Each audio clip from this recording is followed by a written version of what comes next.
അവസാനം രാജി. കോക്രോച്ചുകൾ വിജയിച്ചു. ഈ കോക്രോച്ചുകൾ തന്നെ വേണ്ടേ നിങ്ങളെ വിജയിപ്പിക്കാനായിട്ട്? അതുപോലെ തന്നെ ഞാൻ കുറച്ച് അമൂൽ ബേബീസിന്റെ പോസ്റ്റുകൾ കണ്ടായിരുന്നേ. കാവ്യയോടാണ് എനിക്ക് സ്നേഹം എന്നൊക്കെ. ഓക്കെ, നിങ്ങൾ സ്നേഹിച്ചോളൂ.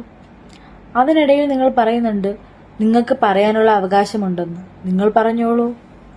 അതുപോലെ തന്നെ ആ സ്റ്റുഡൻസിനും പറയാനുള്ളതും പ്രവർത്തിക്കാനുള്ളതും ചെയ്യാനുമുള്ള അവകാശമുണ്ട്. അതാണ് അവര് അവിടെ കാഴ്ചവെച്ചത്. അതിന് ഉപദേശിക്കാൻ നിങ്ങളാരാണ്? നിങ്ങൾക്കുള്ളതുപോലെ അവകാശം അവർക്കുമുണ്ട്. അതുപോലെ തന്നെ മറ്റൊരു കാര്യം, അവരതിൽ പറയുന്നുണ്ട് ഇവരോട് വീട്ടിൽ പോയിരിക്കാൻ, സമാധാനപരമായി സമരം ചെയ്യാൻ. ഇത് ഉപദേശിക്കാൻ നിങ്ങളാരാണ്? നിങ്ങൾക്ക് എന്താണ് അർഹത? അവർക്ക് വേണ്ടിയിട്ടുള്ള അവകാശം അവർ നേടിയെടുക്കാൻ വേണ്ടിയിട്ടാണ് അവിടെ പോയിരിക്കുന്നത്. അതവർ നേടിയെടുക്കുകയും ചെയ്തു ഈ സമരത്തിലൂടെ. ഈ കോക്രോച്ചുകൾ വിജയിച്ച ആ വിജയമാണ് ഇപ്പോൾ സോഷ്യൽ മീഡിയയിൽ നിറഞ്ഞു നിൽക്കുന്നത്. കണ്ടായിരുന്നോ നിങ്ങൾ? അതുപോലെ തന്നെ ഈ അമൂൽ ബേബിയും തന്നെ പറയാം. അമൂൽ ബേബികൾക്ക് അതിന്റെ ആവശ്യമില്ല. ഈ കഷ്ടപ്പെട്ട് നീറ്റ് എക്സാം അതിനുവേണ്ടി പഠിച്ച് അതിനുവേണ്ടി ഇൻവെസ്റ്റ് ചെയ്ത് അവരുടെ സമയം, അവരുടെ എല്ലാം എന്ന് വെച്ചാൽ പാവപ്പെട്ട വീട്ടിലെ കുട്ടികൾ, അവർക്ക് ചിലപ്പോൾ അതിനുള്ള ഇതുപോലും ഉണ്ടായിരിക്കത്തില്ല.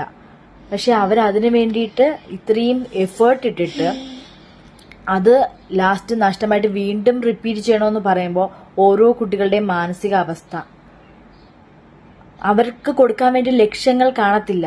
നിങ്ങൾക്ക് അതിനെപ്പറ്റി ചിന്തിക്കേണ്ട ആവശ്യമില്ല.